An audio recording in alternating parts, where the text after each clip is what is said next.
Hello बच्चों, इस video के अंदर हम लोग 3 टॉपिक डिस्कस करेंगे।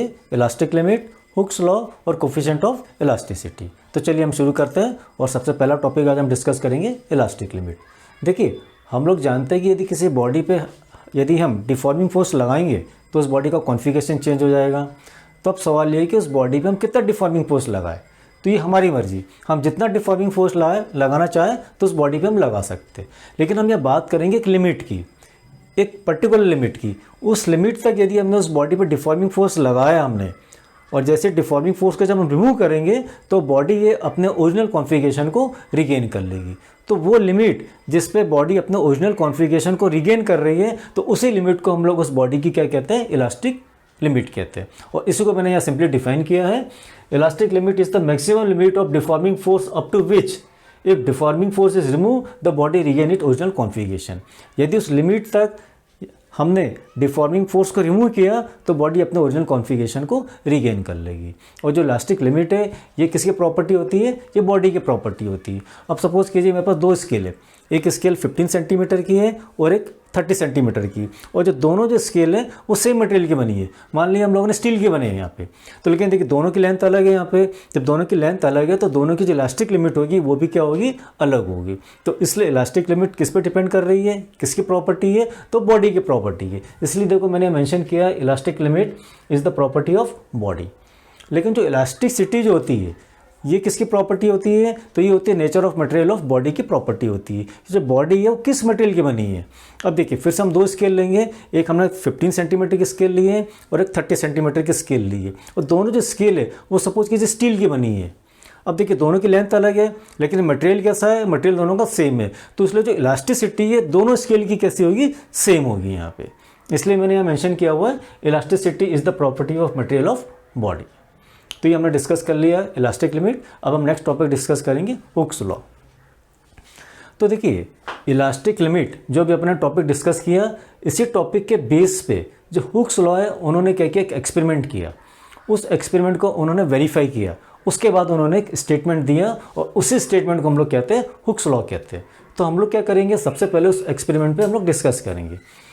देखिए अब इस फिगर के अंदर मैंने एक स्प्रिंग बनाया हुआ है और स्प्रिंग के यहाँ पे हमने क्या किया, एक पेन लगाया हुआ है, और उसका राइट हैंड साइड में क्या है, ये एक स्केल है यहाँ पे, और बीच में पॉइंटर है। तो पॉइंटर क्यों लगाया हमने, पॉइंटर इसलिए लगा हुआ ताकि जो स्केल है स्केल की रीडिंग को हम लोग नोट कर सकें।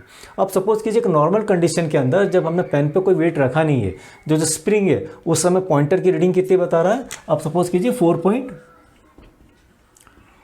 सेंटीमीटर रीडिंग लगा रहा है। ये उस कंडीशन के अंदर जब हमने पेन पे कोई वेट रखा नहीं है। तो उसका मतलब ये जो स्प्रिंग है इसकी लेंथ कितनी हो गई, तो इसकी लेंथ हो गई 4.5 सेंटीमीटर।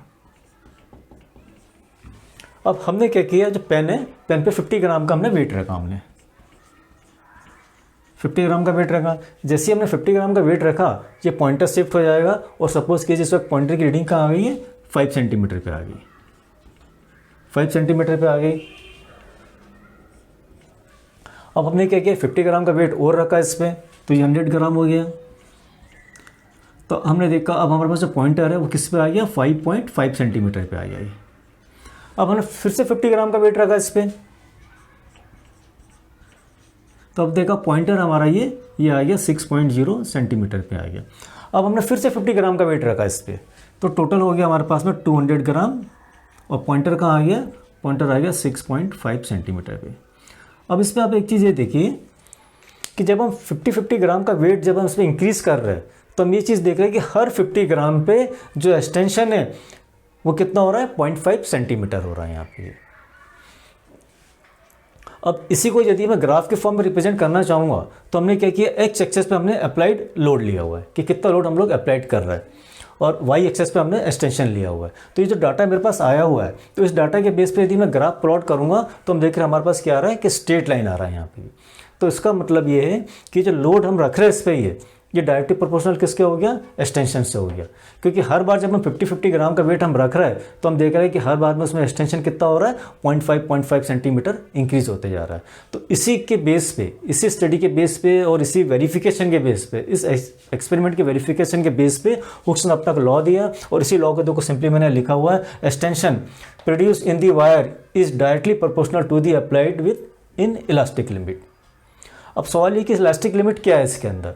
अब हम थोड़ी देर के लिए मान लेते हैं कि जो 200 ग्राम है ये स्प्रिंग की इलास्टिक लिमिट है।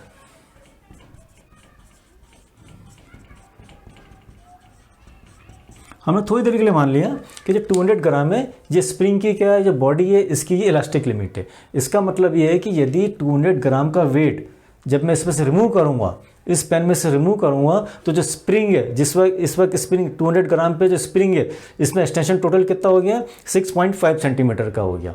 और जैसे ही मैंने 200 ग्राम का वेट जो है जब इसमें से हमने रिमूव करेंगे तो जो स्प्रिंग है अपने ओरिजिनल कॉन्फ़िगरेशन को रिगेन कर लेगी। इसका मतलब है कि स्प्रिंग वापस चले जाएगी और उस वक्त स्प्रिंग की लेंथ कितनी होगी, 4.5 सेंटीमीटर होगी। तो ये क्या हो गया, 200 ग्राम इसकी इलास्टिक लिमिट हो गई। अब थोड़ी देर के लिए मानते हैं कि हमने इस पर सपोज कीजिए 50 ग्राम का वेट और रखा हमने, तो 50 ग्राम का वेट हम कब इंक्रीज कर रहे हैं, हम इलास्टिक लिमिट के बाद हम इंक्रीज कर रहे हैं। तो टोटल कितना हो गया, 250 ग्राम। तो जैसे हम 250 ग्राम का वेट रखेंगे इस पेन पे, तो जो पॉइंटर हमारा, तो पॉइंटर सपोज कीजिए 7.5 सेंटीमीटर पे आ जाएगा, या 8 पे भी आ सकता है, इसके अप्रॉक्सीमेट आगे पीछे कहीं भी आ सकता है यहाँ पे।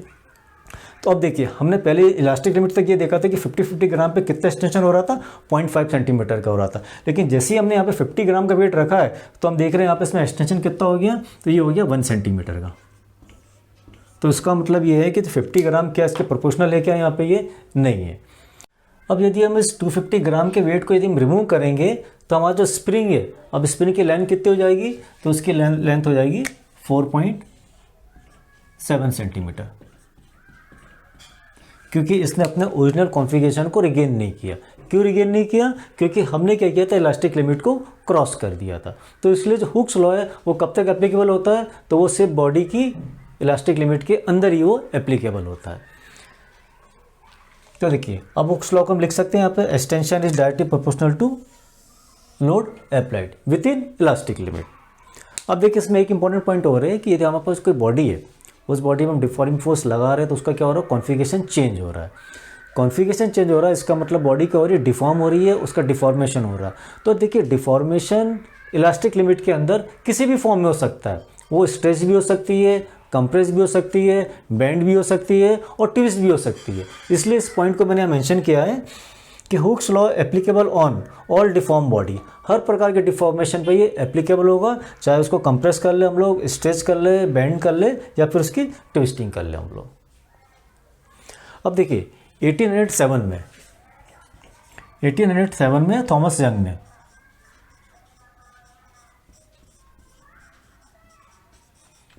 थॉमस यंग ने क्या किया, जो हुक्स लॉ था उसको उन्होंने मॉडिफाई किया, और मॉडिफाई करके उन्होंने एक स्टेटमेंट दिया और एक फॉर्मूला दिया। और जो स्टेटमेंट दिया वो स्टेटमेंट ये था कि within elastic limit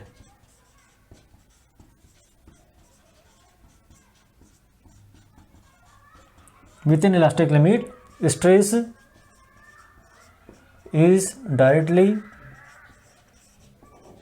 proportional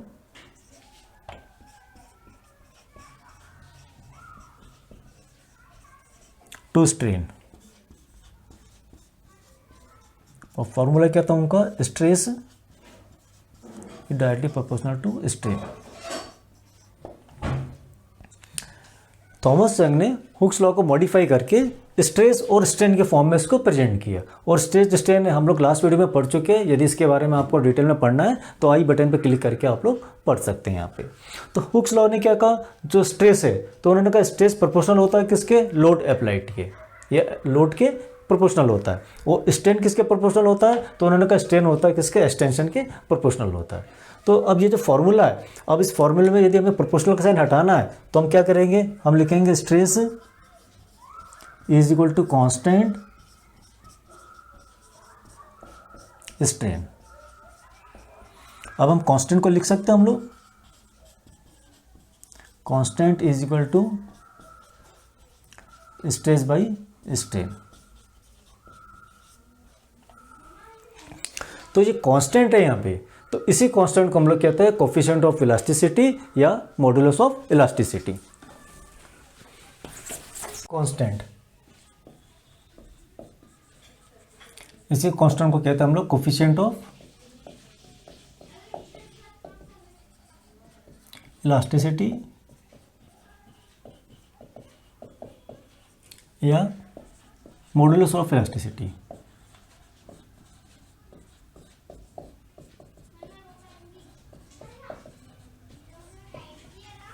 जिसको हम लोग जनरली ई से रिप्रेजेंट करते हैं।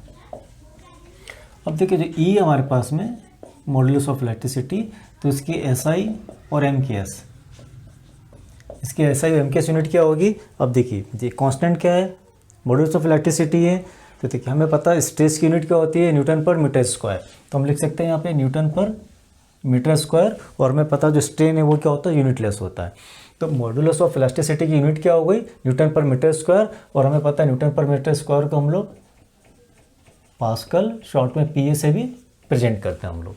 और इसकी डायमेंशनल फार्मूला भी पता है हम लोगों को। डायमेंशनल फार्मूला क्या है इसका, ये एम टी माइनस टू, ये इसका डायमेंशनल फार्मूला हो गया। इसका डायमेंशनल फार्मूला वही डायमेंशनल फार्मूला जो किसका, स्ट्रेस का। और इसमें एक इंपॉर्टेंट पॉइंट और है कि देखिए ई मॉडुलस ऑफ इलेक्ट्रिसिटी, स्ट्रेस और प्रेशर, देखिए ये तीन जो फिजिकल क्वांटिटी है, तो इन तीनों फिजिकल क्वांटिटी का यूनिट सेम होगा और उनका डायमेंशनल फार्मूला भी सेम होगा। अब एक इंपॉर्टेंट पॉइंट और डिस्कस करेंगे हम लोग कोफिशिएंट ऑफ इलास्टिसिटी से रिलेटेड, और वो ये है कि E is depend on nature of material of body.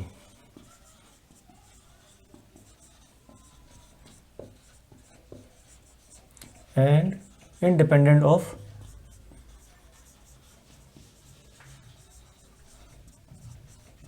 Dimension. Dimension हम लोग एरिया, वॉल्यूम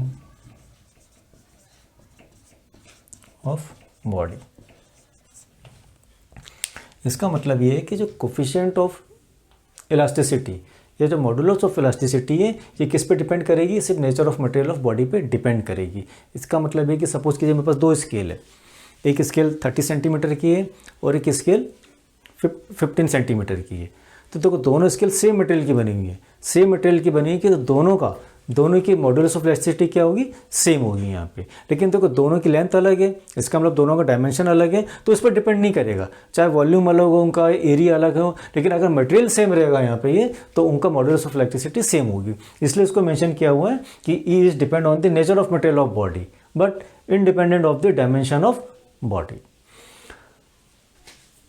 अब इसी से एक टॉपिक, इससे से आगे टॉपिक और डिस्कस करेंगे हम लोग, type of modulus of elasticity, जिसको हम लोग ई से रिप्रेजेंट करते हैं। अब देखिए हमारे पास कोई एक बॉडी है, उस बॉडी पे हम लोग किस टाइप का स्ट्रेस लगा रहे हैं, तो जिस टाइप का स्ट्रेस लगा रहे हैं तो उसी के करस्पॉन्डिंग उसमें स्ट्रेन फॉर्म होगा, और इसी के बेस पे हम लोगों ने मॉडुलस ऑफ इलास्टिसिटी को 3 पार्ट्स में डिवाइड किया है। तो फर्स्ट पार्ट इसका है young modulus of elasticity, second है बल्क मॉडुलस ऑफ इलास्टिसिटी, और थर्ड है शेयरिंग मॉडुलस ऑफ इलास्टिसिटी। तो तीनों टाइप के बारे में हम लोग नेक्स्ट वीडियो में डिस्कस करेंगे।